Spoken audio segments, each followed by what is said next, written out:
Hey everyone, welcome to another episode of the Leverage Your Podcast show. And I have with me today Amy, and she is with Tailsplash, and we're going to be talking about PR. And Amy, of course, is the expert. And I just feel like, Amy, there are so many misconceptions when it comes to PR. And a lot of entrepreneurs don't really understand how they can leverage companies like yours to really not only grow their podcast, but just grow their business and get more visibility. Yeah, absolutely. There's a common misconception out there that PR stands for press release. And don't feel bad Yes. if you believe that that's what it is, but PR is actually public relations. And press releases are just one tool in a very large toolbox. So most of our clients actually get coverage in top tier media outlets because they offer their expertise or their products to journalists. And then we also help them get into podcast interviews and speak at conferences and submit awards. And those are just a few things that public relations professionals do for companies. And so we say, a press release can be a really helpful tool if you want somebody to Google you and find that announcement. Maybe it's a big partner, a big customer that you're announcing in the press release. But what's more important is connecting with journalists and podcast producers and the places that they are looking for you. And we have all of that knowledge and experience across our team that we can do that for our clients really efficiently. Yeah, that's perfect. And it's so true. You do think press release during Yeah. acronyms. Um, so one of the other misconceptions I find is that they think that PR companies are only for big companies or Mhm. corporations, and entrepreneurs like myself kind of just think it's out of reach. Yeah. The nice thing about this current economy is there's been so much innovation across, all industries, even PR. And so PR has become much more accessible than it was when I first started in the industry. Mm, And so, it used to be that there were a lot of large global agencies that had really high minimums in order to be hired. And now PR has benefited from entrepreneur, pursuits, just like many other industries. So there's really great technology in place now that journalists and podcasts have embraced as a place to connect with brands. And any PR professional that's leaning into using those is able to keep costs down because of that. And mm, that's what we've really done. In 3 years, we've built out a tech stack that we leverage, and that includes a lot of different things. It includes monitoring for requests from journalists in places like social media, Substack mm. newsletters, very specific software that's built for the PR industry, email. We monitor all the different places that journalists are looking for sources for their Mm. stories, and we connect those opportunities with our clients. And so we're able to do that at a fraction of what it used to cost back Yeah, in the day when we had legwork. to like physically mail out press kits. Oh my And God. yeah, when I first started, we would physically mail out press kits. We would physically send images on like a disc. And so everything's a lot cheaper and a lot more effective because of social media and AI and all the things that make really the digital economy, much more Yeah, at the speed of light. Yeah. 100%. No more faxing, eh? Yeah. Yeah. We don't have to fax to newsrooms anymore. Yeah. Now, so that's cool to know because I feel like then you can aggregate and find these opportunities that we as an entrepreneur would have no clue how to get. Yeah. And so when it comes to those opportunities, like what are they? Because I also feel Mhm. like a misconception is that PR companies, again, will get you a press release or will put an article out in like, random news channels. I'm assuming there's many options. Yeah, there are. So some of our clients really want to speak on podcasts. Some of our clients want to speak at conferences. Mm, Some of our clients have a big focus on trade publications in their industry. Oh. Others want to be in more mainstream media outlets. And there's ways to accomplish those goals for all of our different clients. So we work across tech, health, lifestyle, and we've built this infrastructure where we can match you up with requests that make sense for you, or we can flag like, here's a conference that's put out their call for speakers. That's a good place for you to be and, get in front of the audience that matters to you. And a lot of times the requests are related to a specific story or event. So in the instance of journalists looking for experts to comment on the stories that they're writing, oftentimes they just need answers to maybe a handful of questions at most. It's rare nowadays to actually like schedule an interview. It happens, but it's not as frequent as we see journalists just posting like, hey, I need a response. I'm on deadline. Can you send Mm. me, a quick couple of sentences answering these questions by this day and time? That is the most common scenario that we see and what leads to our clients getting featured in national media outlets. And then there's a whole work stream around podcasts, right? Where there's so many specific topics that podcasts are dedicated to that for each of our clients, they have a lot of opportunity to get out there and share their story in that more, quality over quantity way that a podcast makes possible, because you're able to really dive into what led to the creation of their business, or, who they're serving and what their needs are. And so regardless of what the goals are of each of our clients, there's a path to get there for them. I love that because I'm even as you're talking, I'm thinking about a client of mine who to be in those trade journals, associations, those magazines, like that would be amazing. But it's like Mhm. even just doing that legwork of finding who they are, trying to get in touch with the person, like, and sometimes you can't even get in your foot in the door. So to be able to rely on a PR firm that has those connections that can get in, I mean, you're speeding up the process and accessing things that you normally wouldn't. Exactly. You're exactly right. And that you could spend the time Oh, to, read the newsletters or go into the forums where journalists are sharing these requests, but there's somebody that can do it a lot faster for you. heck yeah. So you might as well, not spread yourself so thin that you're trying to create a whole, PR program for yourself. Outsourcing it is really the way to go. And I've been in both positions. I've worked Mm. inside of a company where I was leading the PR efforts, and I've been with several agencies before I started my own. And I have to say, there's really a benefit to having a team of people that is literally monitoring all these different places of where journalists are requesting sources, or pitching podcasts for you, because there so many out there. They're able to save you the time of having to do all that legwork yourself, and that way you can just show up and be the expert that you are, or sing the praises of your product. You don't have to worry about doing all the heavy lifting Mhm. to land that opportunity in the first place. You can, save that headspace for the preparations that you show up and, share your story. Yeah, 100%.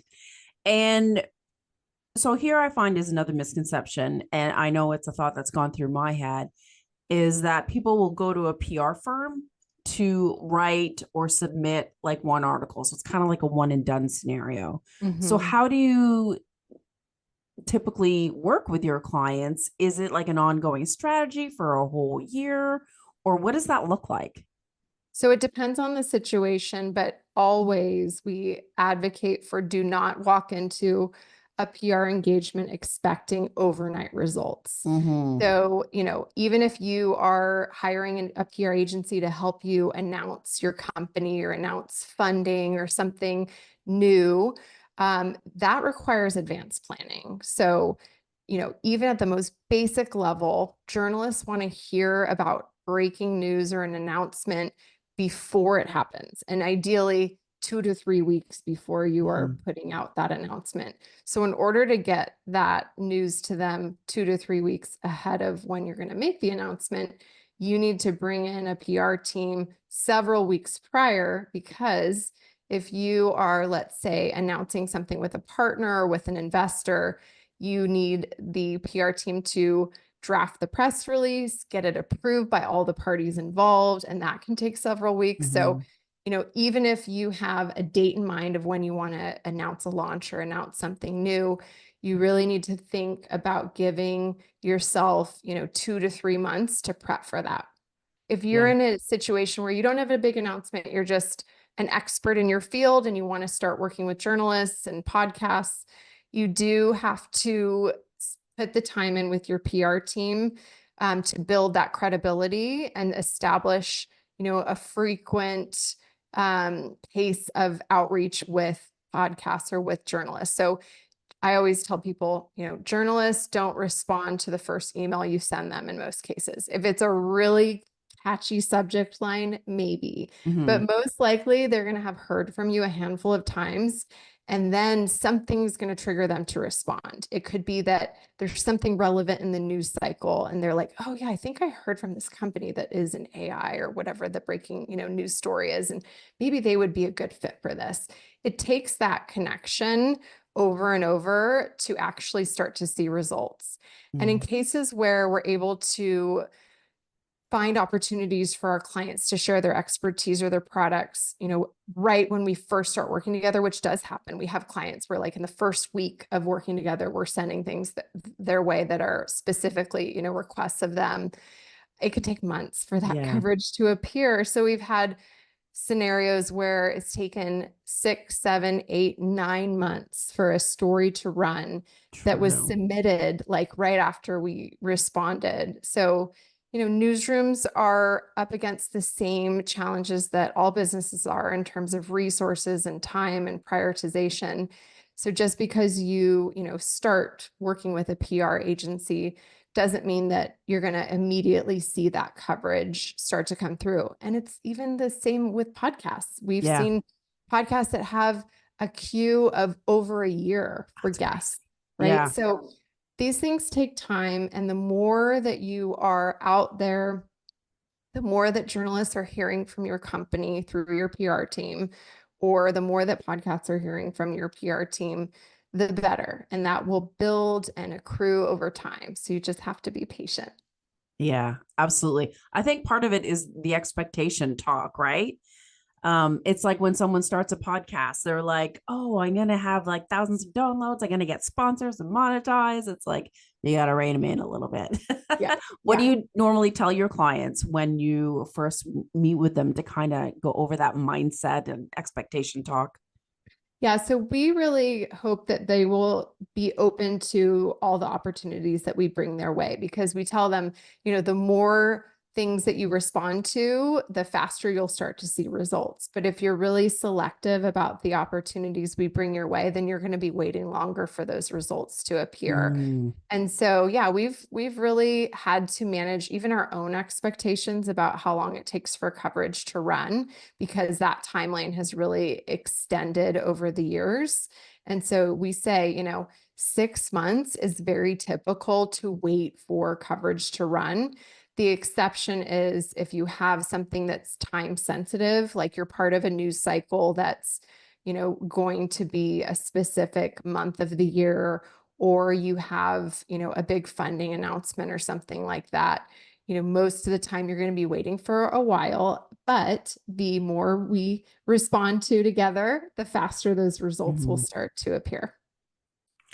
And now, don't you find that a lot of business owners, we're naturally focused on our own gains, right? I want to grow my podcast. I want to get my podcast in front of more people or my program.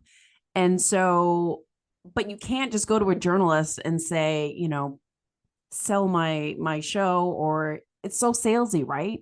Like, what Mhm. do journalists really look for so that we can kind of understand how to frame to get in front of all of those news outlets?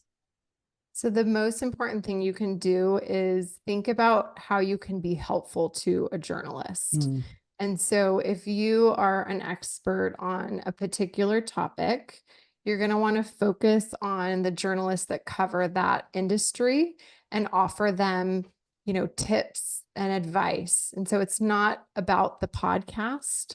And we say the same thing to our, tech clients, for example.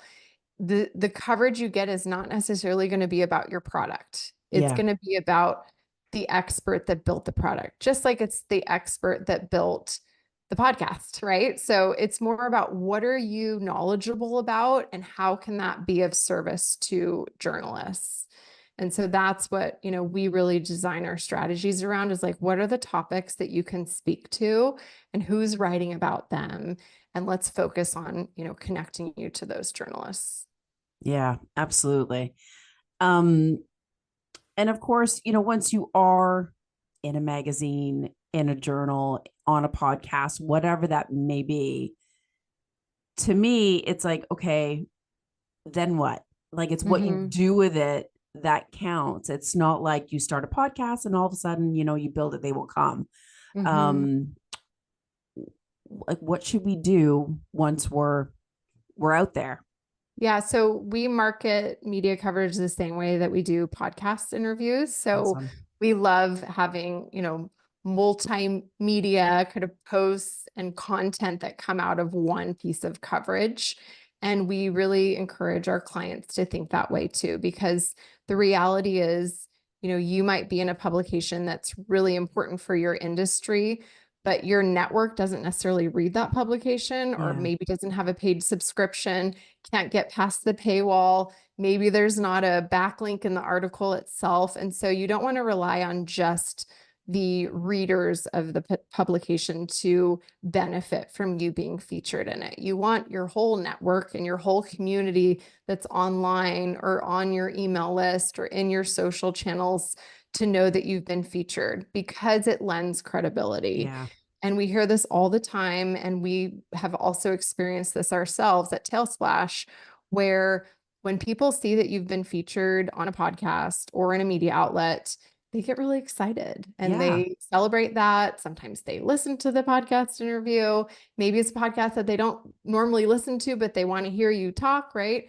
So there's benefits to sharing coverage that's not just about where that coverage appeared. It's really about sharing it so that the people that are rooting for you or want to learn more about you have the opportunity to do so. Yeah, absolutely. And I know I've had clients in the past, and then, I see their website and what have you. And then lo and behold, like a year later, they'll say something about an article that they were in or a media outlet they were in. And I'm like, why is this not on your website? Oh, yeah, I'm like, I know. what I the heck? know. Because you want Yeah. those I'm published in or like on your Yes. homepage. Like, yeah, Yeah. what do you recommend? Yeah. So we always say at the very least have, as seen in and some of those media logos, both on your homepage, but also in your social profiles. Mm, And then ideally, you'll have a news page or a blog section on your website where you're including all of that coverage because people do pay attention to it, not just people that are considering working with you or purchasing from you, but other journalists actually look at those things too to make sure like this is a legit company that I can write about and feel good about recommending it to my readers. that's a great tip. So when journalists are looking at your website, what do they look for?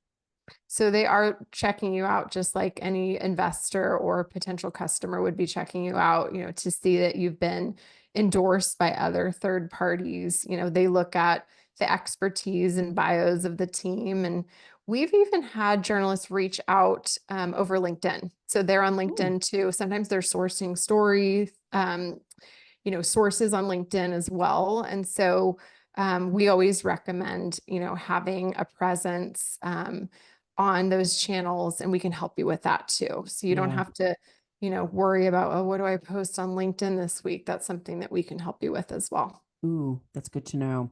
Mhm. Now I know we were talking off before we hit record, and that some PR companies will actually help podcasters or entrepreneurs, Mhm. sorry, get booked on podcasts. Mhm. And I think a lot of people don't realize that you will help them in more ways than one. Mhm. And so that's of huge value. How did you start kind of getting into that part? So I've been listening to podcasts myself since like many of us hunkered down, listened to Serial for Yeah. like the Christmas holiday years ago. I listened to How I Built This and got, the crazy Mm. idea to start my own business from listening to that one and so many others since then. And I didn't necessarily always think about it as like a major tool for PR agencies to be leveraging until recently. So Mm. recently, because the technology has gotten better that helps PR teams find podcasts that are relevant for their clients, that's when we really started to lean into it, both to help book our clients on podcasts, but also to help our clients that have podcasts but guests. So Oh, it yeah. goes both ways. We can help with both. And we've just become fans of using it ourselves as a platform to educate people about PR and better ways to do PR because there's a lot of different experiences and Yeah. misconceptions out there when it comes to PR. So that's always been my focus is, help people understand, how it works, how it should work, how to make it more effective. And podcasts have become a really great tool for so many of our clients. Yeah, absolutely. I feel like it's a way to get you in front of more people faster.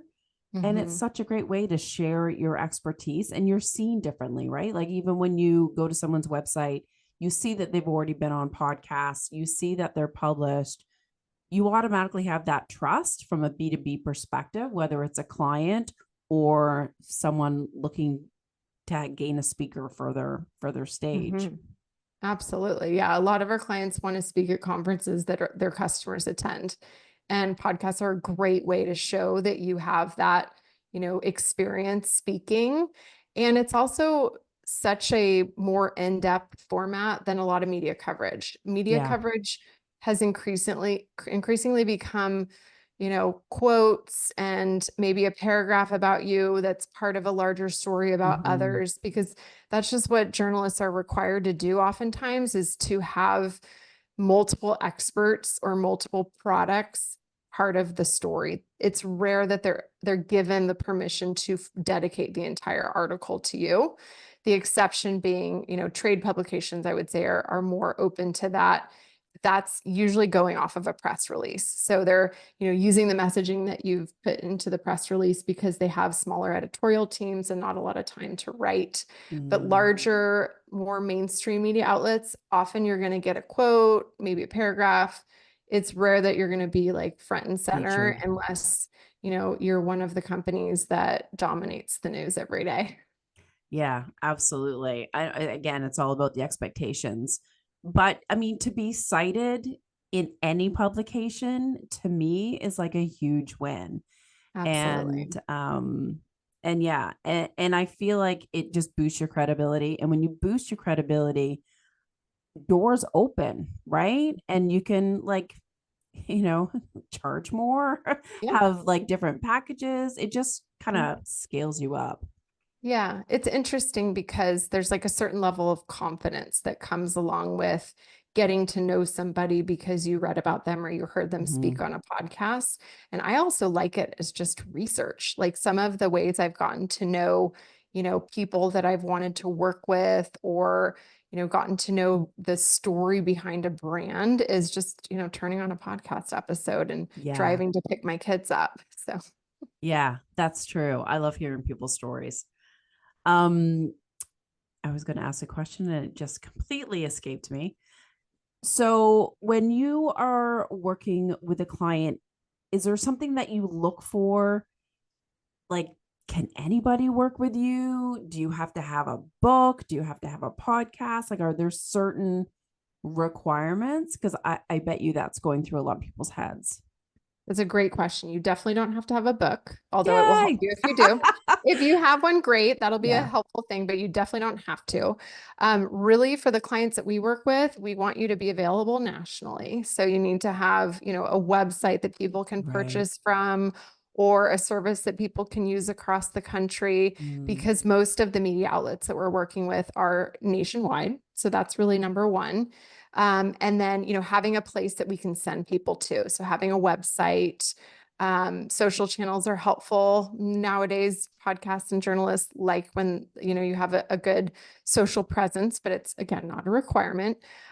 For some of the products we work with, we do recommend setting up an affiliate program because that's Ooh, become more of a requirement for certain large magazines. interesting. And then just having like your bio, your headshot, product images, if you have a product, like just having that all ready to go will allow us to hit the ground running. But if you don't have those, we can help you certainly get those together. That was my next question. Do you help people with their bios, their Hmm. headshots? Yeah. Because quite often, you know, solopreneurs, we write our own bios and Hmm. they're probably you read them and you're like, ooh, I I'm sure actually, you I, cringe at many. I don't cringe at bios usually. It's so funny. It's one of those things where people are like, "Oh, here's my bio. I don't know. It might need some work." And most of the time I'm like, "It's actually fine." Like the only thing I'll maybe add is a description of their business in like the first paragraph. And that's Yeah. usually enough. It's kind of like we all get in the rhythm of, having a resume of things we've done in our career. That's really what a bio is. So it's Yeah. fine. And it's more so that journalists kind of know who Mm. we're connecting them to. And then headshots are something that like, nowadays you can use AI to make a headshot, but we have photographers that we can always refer Yeah. our clients to if they don't have one. That's amazing. I know I have a friend of mine that used the AI headshot Hmm. and I thought, oh, it's gonna look super weird, but it wasn't. I was like, Yeah, dang. interesting. I know. Fascinating world we live in. I know it's so bizarre. And do you use AI in your business for anything? For the matchmaking piece, we do. Some of Hmm. the platforms we use have AI built in. So we'll get, notified like your client in the financial services industry looks like a fit for this reporter Ooh, that is asking. So that is a benefit of using AI in yeah. the world of PR. I think there's a lot of places where AI could be helpful, but we're still kind of waiting for it, which is on the reporting side of things. Mm. Reporting on coverage and results is still pretty manual and like a matter of like trying to connect the dots ourselves. So I'm hoping that AI infiltrates PR reporting. This is my PSA every time I'm like have a chance to say this. But we have to be careful otherwise because editors cannot use AI generated content Good. sources. It has to be your thoughts, your original thoughts. Just like you can't plagiarize, you can't use AI Hmm. generated content. And then they also can't use AI to write their stories. And so they have a Yeah. lot of like, AI content detection in place. So we Ooh. do not use AI to put press releases together or anything like that because we don't want it to get flagged. Oh, 100%. I Yeah. didn't even know there were AI detection devices. Oh, yes. There are AI content detection, tools for all kinds of Wow. things. Yeah. Good. So there's certain, use cases for AI generated content, like social media seems to be pretty friendly to that because it's built into a lot of the social platforms now in Yeah, terms of writing copy for social. But yeah, with journalists, you have to be careful. I bet. That's what I Yeah. love about podcasts because no matter what, it's all original content. You That's can't right. AI a conversation. True. Yeah. That is awesome. I so appreciate your insights and just really stepping us through what we can do as an entrepreneur, what's possible, and the realities, right? Of like setting that expectations, dispelling those myths. I think a lot of the times we're our own worst enemy in thinking that something is not possible when it in fact it is. Hmm. Yeah. And I Yeah. think it's very common when you're building a business to feel intimidated by sharing your voice, sharing your Hmm. expertise. But I always like to tell entrepreneurs like your expertise is needed. Journalists need you. And they also want to hear about your products and services too. But primarily leading with your expertise and making that available to them when they need it is going to make their life easier and Yeah. it's going to really help you build your brand. Yeah. Love it. Thanks for coming on the show, Amy. Let's let everyone know where they can find you. If you have any free resources, by all means, share away. Yeah, absolutely. So you can find us at tailsplash.com, Tale splash. We're also on all the major social media networks. And because we are heading towards the end of the year, we are happy to work with, companies on a more flexible kind of PR package as we head into the end of the year. So we understand that, it's at that time of year where you're thinking about how to make the most as we close out the year. And Yeah. we're always happy to have that conversation. You can book time with me on our website. And I'm always happy to talk to you about your, thoughts about PR, anything you've tried. Happy to have that conversation. Yeah, absolutely. Thanks again, Amy. I so appreciate you and sharing your wisdom. Thanks, And Lindsay. yeah, and to the audience out there, I appreciate you listening in, and I hope you stick around for next week on the next Leverage Your Podcast show.